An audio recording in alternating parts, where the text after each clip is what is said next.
조선시대에 육아일기를 쓴 것을 한번 보게 되었습니다. 그러니까 16세기에 묵제일기라는 책이 있었는데 그 중에 양아록이라는 육아일기가 있는 것을 우리가 보게 됩니다.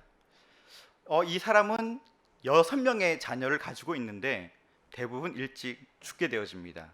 그리고 둘째 아들이 있는데 유일하게 남은 이 둘째 아들의 3명의 자녀를 키우면서 또 이 아들이 유배를 가서 또 이 할아버지가 키우는 이 과정들을 글로 남긴 글을 보면 참 여러 가지 생각을 하게끔 합니다. 잊고 또 이어서 가문을 보존하고 자자손손 세대를 유지하여 끊어지지 않게 하소서, 이러면서 자녀의 삶들을 적어 봅니다. 손자가 창문살을 잡고 걸음마 연습을 하네, 돌아다니며 움직이니 보기에 즐겁다. 또 태어난 지 7개월, 아랫니 2개가 나다. 또 뺨에 연이어 종기가 돋아나는데 이 몸이 대신 아프면 좋겠다. 이불에 파고들어 내 가슴을 만지며 잠이 들면 내게 안기는구나. 잠에서 깨어나면 매번 할아버지를 부르고 내 가까이 오며 두려워할 줄 모르네. 자야 할 시간에 자지 않고 애타게 기다리며 돌아오며 문에서 맞이하며 기뻐하는구나. 이렇게 글을 보면서 야, 조선시대의 할아버지들도 이르셨구나라는 것들을 보게 되어집니다. 6명의 자녀가 죽고 이제 둘째 아들의 아이를 키우면서 이 할아버지의 마음에 잊고 또 이어서 가문을 보존하여서 자자손손 세대를 유지하여 끊이지 않게 하소서, 이 할아버지의 글을 보면서 그 시대나 오늘이나 또 이스라엘의 옛날의 그 사건들을 보면서 부모님의 마음들은 이러하는구나라는 것을 보게 되어집니다. 오늘 읽었던 사사기 13장에도 한 가정이 나오는데 그 가정에서도 우리 아이를 어떻게 키울 것인가 라는 것들을 고민하고 있는 것들을 보게 되어집니다. 그들이 살고 있던 그 사사시대 모습 어떠세요? 우리의 모습과 같지 않다고 생각하십니까? 그들의 가정들의 모습을 보면 마치 내 가정의 모습의 안타까움이 드러나 있는 것 같이 보여집니다. 우리가 오늘 사사기 13장의 말씀들을 보면서 그러한 마음들을 함께 나누고자 합니다. 먼저 사사기 13장 1절의 말씀을 제가 한번 읽도록 하겠습니다. 사사기 13장 1절. 이스라엘 자손이 다시 여호와의 목전에 악을 행하였으므로 여호와께서 그들 40년 동안 블레셋 사람의 손에 넘겨주시니라. 우리가 알고 있듯이 사사 시대는 왕이 없던 시대입니다. 사사가 통치하는 시대이죠. 그래서 이 사사 시대에 어떤 사이클이 반복되어지는데 우리가 잘 알고 있듯이 이스라엘 백성들이 하나님을 떠납니다. 그러면 하나님이 이방인의 손에 그들을 붙이시죠. 그러면 이스라엘 백성들이 자신의 잘못을 깨닫고 하나님 도와주십시오 라고 부르짖죠. 그러면 하나님이 그 부르짖음을 들으시고 사사를 세우십니다. 그 사사가 운니엘, 예훗, 삼갈, 드보라, 기드원, 돌라, 야일, 입다, 입산, 옐론, 압돈까지 11명의 사사가 일어났다는 것입니다. 이게 12장까지의 일입니다. 이 말씀은 11번의 사건이, 이러한 일들이 일어났다는 것이에요. 그리고 12번째 일이 일어났다는 것은 이스라엘 백성들이 여호와의 목전에 악을 또 12번째 행했다는 이야기입니다. 이스라엘 백성들이 하나님 앞에서 악을 행합니다. 그 벌로 여호와께서 40년 동안 블레셋의 손에 이들을 맡기십니다. 블레셋 손에 맡겼다는 것은 그들이 고통을 느껴야 되는데 이들이 여호와께 부르짖지 않습니다. 왜 이들에게 고통이 없을까요? 어쩌면 이들의 삶이 그냥 그런 것이 삶이다라고 생각했을 수도 있습니다. 블레셋과의 삶에, 그들의 문화에 푹 빠져 있는 것을 보게 되어집니다. 그들과 결혼합니다. 그들의 문화를 즐깁니다. 그들의 신을 섬깁니다. 그리고 그들의 문화를 오히려 즐겼습니다. 그들을 귀찮아하지 않고 그냥 협상을 잘해서 올해는 이만큼의 세금을 내고 사이좋게 지내는 것이 낫다라고까지 생각했습니다. 우리의 모습과 어떻게 보면 비슷하지 않습니까? 살다 보면 세상의 방식을 따라가면 불편하죠. 어색하죠. 그런데 조금 지나니까 두려움이 없어집니다. 마치 우리가 코로나19를 겪으면서 그러한 생각들을 해보게 되어집니다. 교회를 떠나는 것이 두렵지만, 협박같이 들렸지만 아무 일도 일어나지 않는 것입니다. 오히려 교회 생활을 안 하는 것이 편하게 느껴질 정도로 그러한 마음을 가질 때가 있습니다. 그래서 있을까요? 40년 동안 블레셋의 지배를 받던 이들이 하나님을 부르짖지 않자 어쩌면 부르짖을 수 없었을지도 모릅니다. 그들의 영이 죽어버렸기 때문에 하나님은 오히려 단지파의 가족 중에 마노아라는 가정을 계속해서 지켜보고 계시고 있습니다. 2절 말씀을 한번 제가 읽어보겠는데요. 소라 땅에 단지파의 가족 중에 마노아라 이름하는 자가 있더라. 그의 아내가 임신하지 못함으로 출산하지 못하더니. 이 단지파는 어떤 지파일까요? 12지파 중에서 가장 운이 나쁜 지파였습니다. 왜냐하면 그들이 땅을 제비뽑기 할 때 단지파가 선택한 그 땅은 블레셋이 가장 강력한 적이 포진해 있는 블레셋 땅에 그들이 제비를 뽑았기 때문입니다. 마치 내가 카페를 차리려고 딱 준비하는 그 땅에 그 길 건너편에 기업형 카페가 들어서고, 더군다나 코로나19가 터져서 영업을 할 수 없게 되는 그 사장님의 마음처럼 단지파의 사람들은 정말 우리는 운이 없구나 라고 이야기를 하게 되어집니다. 그래서 평지가 있음에도 블레셋 사람이 두려워서 그곳에 내려가지 못하고 그냥 그럭저럭 살아가고 있는 그 단지파를 하나님께서 보고 계시고 있습니다. 하나님이 그 단지파를 보고 계실 때 어떤 일이 일어났냐면 그 지파 사람들이 다른 지역으로 이동하게 되었습니다. 라이스 지방으로 이동할 때 이 마누아 가정은 그들을 따라가지 않고 하나님이 주신 그곳을 지켰습니다. 백성들이 떠나간 그 땅을 하나님을 기억하면서 생각했던 그 가정이 마누아의 가족입니다. 이 가정이 정말 귀한 또 다른 이유는 그들에게는 자식이 없었습니다. 그럼에도 이들은 인간적인 방법으로 자식을 가지지 않고 늙기까지 하나님을 기다렸던 것입니다. 우리가 알고 있듯이 당대에 자녀가 없다는 것은 심각한 문제가 아닙니까? 그 이유는 기업을 물을 자가 없기 때문입니다. 우리가 창세기에 하나님께서 아브라함에게 나타나서 아브라함아 내가 내게 땅을 주마 말씀하실 때 아브라함은 점잖게, 그러나 실은 어떤 이러한 마음을 가지고 하나님께 이야기했을 것입니다. 하나님이 제게 땅을 주시면 뭐 하십니까? 저는 자손이 없는데 이 수백 평의 땅을 받으면 뭐 하겠습니까?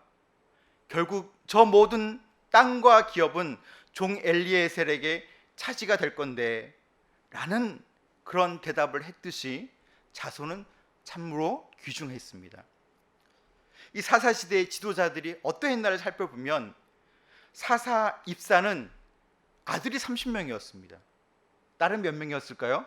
30명을 낳아서 모두 다 이방인들과 결혼을 시켰습니다. 이러한 행동들은 하나님의 주신 것에 만족하지 않고 스스로 복을 만들어 보겠다라는 태도를 보여주고 있는 것입니다. 우리가 잘 알고 있는 기드원도 이러한 면에서는 자유롭지 못하지요. 왜냐하면 70명의 자녀를 두었기 때문입니다. 결국 그들의 자녀들이 아비멜렉의 손에 다 죽임을 당했지만 어쨌든 사람의 보는 눈에 한 명이 없는 이 마누아의 가정은 정말 자녀가 필요함을 절실히 보여줄 수 있게 되어집니다. 마누아의 가정은 세상의 방법을 따르지 않았습니다. 남들이 다 뭐라고 해도 사사 지도자들조차 그러한 삶을 살아도 그들은 그런 삶을 살지 않았습니다. 아니요, 어쩌면 그런 삶을 살려고 선택하려고 했는데 실패했을지도 모릅니다. 나도 한번 해볼까 라고 하는데 이상하게도 그런 일이 다 멀어지고 막히는 것들을 경험했을 수도 있을 것입니다. 하나님은 이 마누아의 가정을 지키시며 또한 사사를 위해서 준비하셨던 것으로 우리는 볼 수가 있습니다. 그렇다면 마누아 가정은 어떤 가정일까요? 이 가정을 한번 들여다보면 그 가정에는 믿음의 여인이 있었습니다. 장차 태어날 삼손의 어머니가 될 그 여인의 이름은 이곳에 나타나 있지 않지만 그 여인을 여호와의 사자가 찾아가게 되어집니다. 3절 말씀입니다. 여호와의 사자가 그 여인에게 나타나서 그에게 이르시되 보라, 내가 본래 임신하지 못함으로 출산하지 못하였으나 이제 임신하여 아들을 낳으리니. 여호와의 사자가 그의 아내에게 내가 본래 임신하지 못함으로 출산하지 못하였다라고 말하고 있습니다. 이게 무슨 뜻일까요? 마누아의 아내에게는 하나님의 은혜가 원천적으로 막혀져 있다는 것입니다. 왜 하나님이 이 마누아의 아내에게 이러한 방법으로 다음 세대를 준비하고 있을까요? 신앙은 누군가를 통해서 배우는 것입니다. 이스라엘의 위대한 구원자들의 신앙은 누군가에게 배웠습니다. 제일 먼저 어머니를 통해서 배우게 되어지죠. 신앙이 갑자기 좋아지는 것이 아니라 누군가에게, 어머니를 통해서, 아버지를 통해서, 선생님을 통해서, 친구를 통해서, 스승을 통해서 그 신앙을 배워왔던 것을 우리가 기억해 봅니다. 하나님께서는 먼저 이 어머니를 준비시켰습니다. 어떤 준비를 했을까요? 이 어머니는 어떤 준비를 했을까요? 이 고대 시대에 아이를 낳지 못하는 이 여인이 어떤 준비를 했을까요? 어떤 경험을 했을까요? 자존심 상하는 일들을 겪게 하셨습니다. 내가 여인으로서 자녀를 낳지 못하는 그 자존심을 경험하게 되어집니다. 그것을 하나님 앞에 내려놓게 합니다. 하나님, 이거는 건드시면 안 됩니다 라는 우리 자존심들이 있잖아요. 그것까지 내려놓게 하시는 거죠. 그 어머니가 그러한 자존심을 하나님 앞에 내려놓은 그 과정을 겪게 하시는 것입니다. 우리가 때때로 살면서 이런 생각도 해보죠. 예전에 나는 이랬는데, 왕년에는 이런 것들이 있었는데 라고 생각할 때 잘 보면은 뭔가를 하나님 앞에 맡기지 않는 우리의 모습들이 발견되어집니다. 그런데 그것조차도 내려놓을 때 우리가 다른 삶을 살 수 있는 그런 자리에 갈 수 있습니다. 그렇게 보면 다른 살림을, 자녀를, 또한 누군가를 살리려고 할 때 그 과정을 겪고 통과해야만 그 사람이 갖고 있는 아픔과 고통을 끌어안을 수 있게 되어지는 것입니다. 어쩌면 우리가 그리스도인이기 때문에 그러한 흉내를 낼 수는 있지만 진심으로 그러한 삶을 살기 위해서는 그것까지 하나님 앞에 내려놓을 수 있는 과정들을 우리가 신앙의 훈련을 통해서 겪게 되어지는데, 이 마누아의 아내는 낮을 대로 낮아지는 것들을 경험하게 되어집니다. 그럼으로써 그의 자녀가 주어졌을 때 이 아이는 내 아이가 아니라 하나님의 아이입니다 라고 말할 수밖에 없는 상황까지 하나님께서 끌고 가시는 것입니다. 그러한 결과를 누렸기 때문에 눈먼 사랑으로 자녀를 키우는 것이 아니라 말씀으로 키울 수 있게 되어지는 것이죠. 어머니의 교육이 출발점이 뭡니까? 태교이지 않습니까? 뱃속에 아이가 있을 때 음식을 가리지 않습니까? 어머니가 좋아하던 그때 그 갈비가 아이가 좋아하게 되어지고, 아이가 생선을 좋아하는 이유는 어머니가 태교할 때 먹었기 때문입니다. 그런데 오늘 여호와의 사자가 마노아 아내에게 나시린이라는 어떠한 것을 명령하게 되어지는데, 만약에 이 어머니가 이스라엘의 문화의 풍성한 포도주를 마시게 되었다면 아마 이 나시린으로서 성장하지 못할 겁니다. 어머니 뱃속에 먹었던 것이 그리워지기 때문입니다. 그래서 구별된 삶을 살기 위해서 이 어머니는 나시린이 먹지 말아야 될 술을 먹지 않았습니다. 술이 뭡니까? 세상에 주는 기쁨을 정신으로서 누림으로 인해서 뭔가의 일을 하는 것입니다. 세상의 일을 할 때 술이 주는 기쁨, 재물이 주는 기쁨, 쾌락의 기쁨, 세상과 섞여 있는 그 기쁨을 가지고 있기 때문에 세상에 나가서 담대하게 자신의 일을 하는 것을 보게 되어지죠. 그런데 나시린은 술을 먹지 않았습니다. 나시린은 또 머리를 기릅니다. 머리를 기른다는 것이 무엇이죠? 하나님의 일을 하라는 것입니다.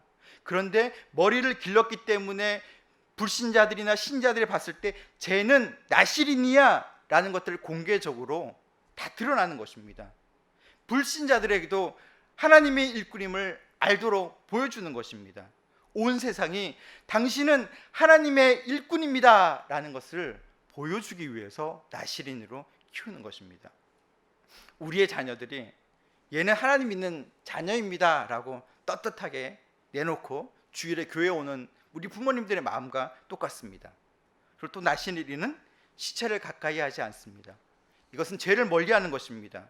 죄를 가지고 어떻게 하나님의 일을 하겠습니까? 깨끗한 삶으로 하나님의 일을 하는 것입니다.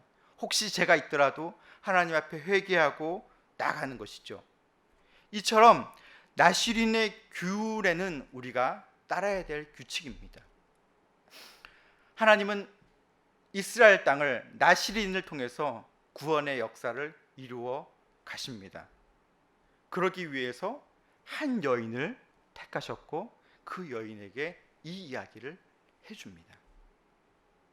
만약에 우리가 이러한 상황이 되어진다면 이 이야기를 어떻게 하실 것입니까? 남편에게 이야기하실 것입니까? 카톡으로 누군가에게 막 나의 상황을 알려주실 것입니까? 아니면 아무도 말하지 않고 그냥 가만히 갖고 계실 것입니까? 그런데 마노아의 아내는 남편에게 이야기를 하게 되어줍니다. 그러면 이 마노아라는 사람은 어떤 사람일까요? 이 신앙의 아버지, 이 지도자의 아버지, 이 삼손의 아버지는 도대체 어떤 사람이었고 이 아내의 반응에 어떻게 반응했을까요? 여러분이라면 이 우리의 자녀가 마치 이 아이는 선교사가 돼야 돼 라는 그 이야기를 들었으면 여러분들은 어떻게 반응하시겠습니까? 이 동네 말고 저쪽 동네 남편들은 이 여자가 오랫동안 아이를 갖지 못하더니 실성했구만 이렇게 반응했다고 합니다. 그런데 우리 은혜사랑교회 남편들은 어떻게 얘기하시죠? 아내의 말을 무시하지 않습니다. 그것을 함께 합니다. 아내가 받은 그 거룩한 소명을 너무나 인상 깊게 받아들여서 하나님의 사자가 나에게도 나타나서 나도 가르쳐 주십시오 라는 마음을 가지게 되어지고 기도합니다. 우리가 기도를 그 내용이 우리가 읽었던 본문 8절 말씀에 기록되어져 있습니다. 제가 8절 말씀을 읽어보도록 하겠습니다.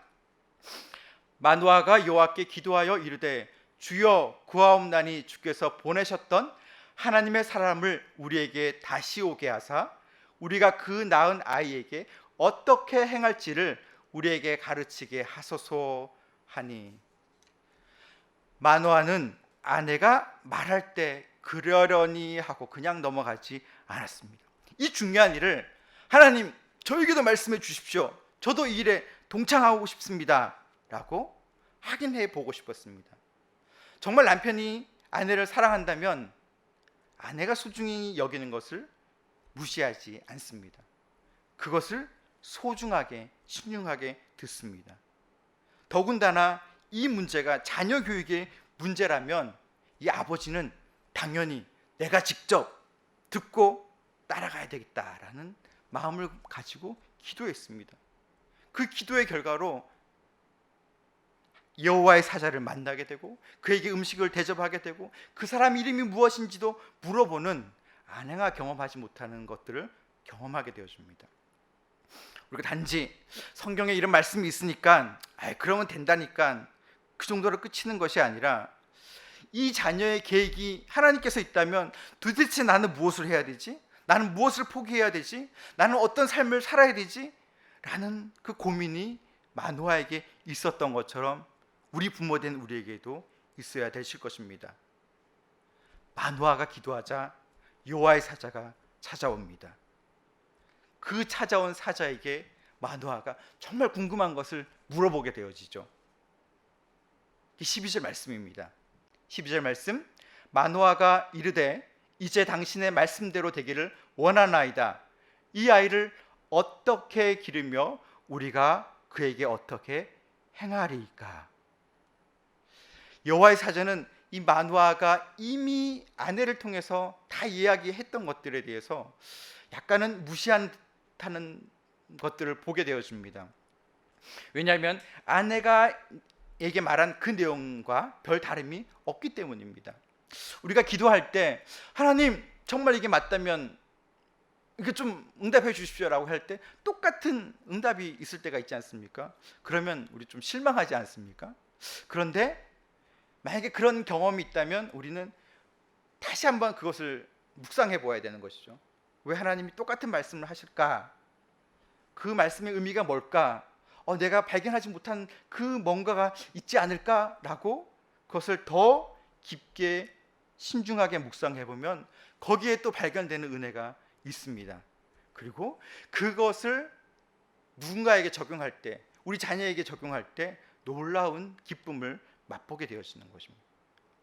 이 마노아가 여호와의 사자에게 물었던 이 아이를 어떻게 기릅니까? 라는 것을 히브리어 언어로 봐서 그것을 직역해 보면 이 아이의 규례를 어떻게 될 것입니까? 그러니까 쉽게 얘기하면 어떤 규칙으로 가르쳐야 될지 알려주십시오라는 것입니다. 무엇을 해야 됩니까? 무엇을 하지 말아야 됩니까? 라는 규칙을 알려달라는 것입니다. 우리가 그런 것이 있으면 얼마나 행복하겠어요. 자녀가 막 말 안 듣고 이럴 때 그 규칙만 내가 지키면 이 아이가 말을 잘 듣게 된다면 사실 우리는 규칙대로 하는데 사실 그런 규칙이 없지 않습니까? 여호와의 사자도 똑같은 상황을 이야기하고 있습니다. 여호와의 사자가 말씀한 것이 13절과 14절 말씀에 있습니다. 여호와의 사자가 마노아에게 이르되 내가 여인에게 말한 것들을 그가 다 삼가서 포도나무의 소산을 먹게 말며 포도주와 독주를 마시지 말며 어떠한 부정한 것도 먹지 말고 내가 그에게 명령한 것은 다 지킬 것이니라 하니라. 그러니까 이 말씀은 여호와의 사자가 아이에게 머리에 삭도를 대지 말라, 부정한 것을 멀리해라, 술을 마시지 말라, 아내에게 얘기했던 내용이 13절에 담겨져 있습니다. 더불어서 14절에 포도나무의 소산을 먹지 말라는 이야기를 덧붙입니다. 포도나무의 소산이 어떤 것이 있죠? 포도주가 있습니다. 포도주로 만든 초가 있죠. 포도즙이 있고 생포도, 건포도, 포도씨, 껍질, 이런 것이 소산인데 이런 것을 가까이 하지 못하게 알려주고 있습니다. 여호와의 사자가 나신인으로 태어날 이 아이를 어떻게 해야 될지에 대한 질문에 결국 얘기한 것은 아이의 엄마가 이것을 지킬 수 있도록 도와주라는 것입니다. 임신한 아내를 잘 돌봐주는 것이 남편의 역할인 것입니다. 아마 이 사건으로 인해서 마노아의 가정에는 포도나무의 소산들은 아마 없었을 것입니다. 그런데 이스라엘 백성의 하나님의 자녀 양육 방법은 있지 않습니까? 신명기에도 있고 창세기부터 쭉 나와 있는 것들을 분명히 마노아 가정도 알고 있었을 것입니다. 들어왔을 것입니다. 그 자녀 양육의 핵심이 뭐냐면 하나님의 말씀 안에서 생각하고 이를 모든 삶 속에 적용하는 삶을 살 수 있도록 양육하는 것이 자녀 양육의 핵심입니다. 이스라엘 자녀들이 하나님의 말씀을 듣고 그 말씀 가운데 생각하고 무엇을 선택해야 될지 선택하고 어떻게 행동해야 될지 행동한다는 사실을 알려주었습니다. 그런데 사사시대에는 그러한 삶을 살지 못한 것 같습니다. 규칙만 있으면 해결될 것 같은데 그 규칙이 없었을까요? 참 어려운 부분들입니다. 우리가 믿음의 가정을 이루고 있는 우리의 모습들은 어떻죠? 사실 기질이 다른 배우자를 만나서 사실 결혼을 하게 되죠. 그래서 이 핵심의 행동을 이야기할 때도 다 달라요. 밥을 6시에 먹자라고 얘기할 때 남편이 얘기한 규칙이 다르고 아내가 얘기한 규칙이 다릅니다. 그런데 더욱 놀라운 사실이 있습니다. 아버지의 기질과 엄마의 기질이 다른 자녀가 그 집에 꼭 한 명씩 있다는 사실이 놀라운 사실입니다. 그래서 이 아이에게도 이 규칙을 얘기하면 엄마 아빠의 규칙의 논리에 반항을 하는 상황들을 우리가 종종 많이 경험하고 있습니다. 저희 가족도 그렇고 아마 우리 여러분들의 가족도 그럴 것입니다. 이러한 것들은 참 어렵습니다. 마노아의 가정도 그렇습니다. 왜냐하면 13장에 이어서 13장을 딱 넘어가자마자 삼손이 블레셋 여인과 결혼하게 해달라고 허락해달라는 사건부터 시작이 되어지기 때문입니다. 삼손의 부모는 이들에게 이스라엘의 여인과 결혼하라 라고 제안을 해봅니다. 그런데 아무런 설명이 있지 않습니다. 삼손은 자기의 뜻을 굽히지 않고 자기의 요구를 받아들이게끔 합니다. 이것으로 인해서 그 부모와 삼손이 어떠한 갈등을, 어떠한 심적인 아픔이 있었는지는 성경은 기록하고 있지 않습니다. 삼손은 자기 하고 싶은 대로 했습니다. 어쩜 우리가 겪는 자녀 양육에서도 이러한 부분을 겪고 있지 않습니까? 자녀가 하고 싶으면 그대로 해. 자녀가 그것을 하려고 시금전폐하는 모습을 보면 오죽했으면 자녀를 이기는 부모가 없다는 말까지 우리가 하고 있지 않습니까? 하나님의 말씀 안에서 생각하고 이것을 삶에 적용하는 것을 가르친다면 어떻게 될 것인가 라는 것이 우리의 과제이기도 하고 우리의 질문이기도 합니다. 신앙의 교육은 규칙을 지키는 것도 사실 시작하죠. 아이들에게 십계명을 가르쳐주고 줄 성서를 가르쳐주고 규칙적인 것들을 가르쳐주지만 아이들이 10대가 넘어가면 이제 추상적인 사고가 시작되면 이것이 왜 해야 되는지 이유를 알려줘야 되는데 우리는 교회가 그렇게 하라고 얘기했어, 하나님이 그렇게 얘기하라고 했어 라고 딱 결론을 지으면 어때요? 부모님이 어떠십니까? 그냥 우리도 이해는 되지 않지만 그렇게 하라고 예의상 목사님이 그렇게 말씀하셨으니까 예의상 지키지만 또한 그런 삶을 살고 있지만 우리의 삶에 어떠한 변화도 일어나고 있지 않은 것을 발견합니다. 저희 아이가 제일 듣기 싫은 말 중에 하나가 기도해 라는 얘기예요. 문제가 있으면 아빠는 기도하란 말밖에 안 해 라고 하는 것이죠. 잘 생각해 보면 사실 그게 정답인데 우리는 거기에 대해서 얘가 왜 기도를 해야 되는지, 얘가 왜 이 문제에 대해서 기도해야 되는지 설명할 수 있는 게 없는 거예요. 저 자신에게도 그런 것을 배워본 적이 또 없는 거예요. 우리 아이에게 행동을 가르치는 것이 아니라 그 아이의 마음을 다루어 줘야 되는데 그런 것을 배워본 적이 없기 때문에 더 이상 할 말이 없어요. 어쩌면 마노아의 가정도 이런 부분이 어려웠을 것입니다.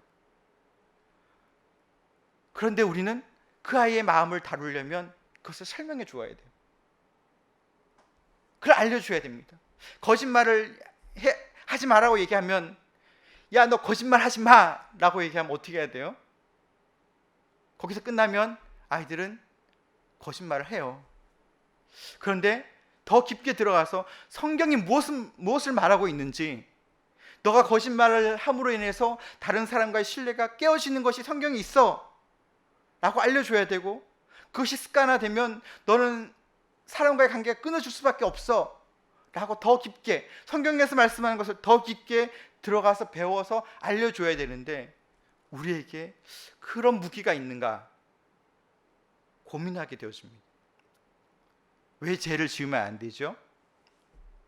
그냥 단지 하나님이 기뻐하지 않아 라는 것으로 생각하면 더 이상 진전이 없을 것입니다. 근데 우리가 교리를 배우고 성경 공부를 배우게 되면 또 한 단계 올라가게 되죠. 하나님의 섭리를 거스르면 죄를 지을 때 다른 사람과의 나뿐만 아니라 다른 사람 인생도 망가뜨리게 되어지고 어떤 이런 것들 차곡차곡 관계들을 배우게 되어집니다. 그거를 설명해 줘야 됩니다. 그런데 우리는 어때요? 우리는 사실 우리 부모님 세대들은 우리 세대들은 그냥 주일학교에 가서 주일날 주일 말씀을 듣고 살아왔던 세대예요. 그런데 우리에게 갈급함이 있어요. 우리 자녀들은 내가 겪었던 그 삶보다 업그레이드 되는 삶을 가르쳐 주고 싶어요. 너가 정말 거짓말 안 하고 하나님의 말씀을 목숨과 같이 살았던 그 다니엘과 누군가의 그 신앙을 따라 살기를 원해요. 그런데 우리가 그것을 설명해 주는 것들이 너무 어려워요. 성경의 말씀을 잘 보십시오. 십계명을 보십시오. 내 부모를 공경하라고 하는 그 얘기를 할 때 우리가 성경을 안다면 그 말을 그대로 따르라는 말에서 더 나가서 너가 그렇게 되면 땅에서 장수한다고 예배소에서 말씀하고 있어 덧붙일 수 있습니다. 또 더 나가서 너가 부모의 말씀을 잘 들었을 때 하나님이 주신 축복이 어떤 것인지 설명해 주면 그 아이는 그것에 대한 규칙을 왜 지켜야 되는지를 알게 될 것입니다. 그것을 위해서 교회가 존재하는 이유 중에 하나인 것 같습니다. 만약에 삼손이 이러한 신앙 교육을 그 신명기에 나와 있는 그 교육을 그대로 유지하고 받아왔다면 어쩌면 이러한 결과가 나타나지 않을 것입니다. 그가 가졌던 엄청난 힘을 정말 지혜로운 방법으로 세상에 사용되어졌을 것입니다. 하나님은 이 마노아의 가정을 사용하시죠. 그의 양육 방법과 이런 것들을 통해서 삼손을 끝까지 지켜나가십니다. 물론 그의 청년기의 삶이 비록 험난하고 어려웠지만 그 신앙의 뿌리는 그가 가지고 있었기 때문에 그가 그 과정에 고민하고 고통스러워했던 그 과정을 통해서 하나님의 역사를 이루어 가는 것들을 우리 16장을 통해서 우리는 발견하게 되어집니다. 그래서 성경은 히브리서 11장에 보면 그를 믿음의 인물로 기록하고 있습니다. 삼손의 이야기를 읽을 때 안타까운 점이 있습니다. 왜냐하면 삼손을 이어서 넘어갈 때 발견하는 그 사무엘 있지 않습니까? 그 사무엘이 그 신앙의 교육이 삼손에게 있었다면 어떠한 역사가 일어났을까라는 고민들을 해보게 되어집니다. 그 부모의 모습이 사실 우리의 부모의 모습입니다. 어떻게 키워야 될지 대한 열정이 우리 부모에게 있지 않습니까? 하나님 앞에 간구하는 그 열정도 마노아처럼 사실 우리에게 있습니다. 근데 우리가 하나님 말씀을 더 본다면 그 말씀을 양육하여서 그 아이의 마음을 다룰 수 있도록 가르쳐야 되는 것이 우리의 책임이라면 우리가 어릴 때부터 그래서 갓난아기 때부터 말씀을 읽어주지 않았습니까? 아마 하셨을 거예요. 그것들을 찬양을 또 가르쳐주고 부르고 함께 부르셨을 거예요. 근데 그 아이가 유치원을 가고 이렇게 되면서부터 점점 멀어져가는 우리가 있는데 다시 한번 잡으셔야 됩니다. 우리가 어릴 때 가르쳤던 그 얘기를 이 아이는 3번 들어야 돼요. 언제요? 주일학교 가서 선생님한테 들어야 돼요. 그리고 세상의 어른인 신앙인을 통해서 그 얘기를 한 번 더 들어야지 그 아이의 그 규칙이 완성되어지는 것입니다. 그러려면 어떻게 해야 될까 고민을 해봅니다. 그러려면 교회 학교가 든든히 서 나가야 됩니다.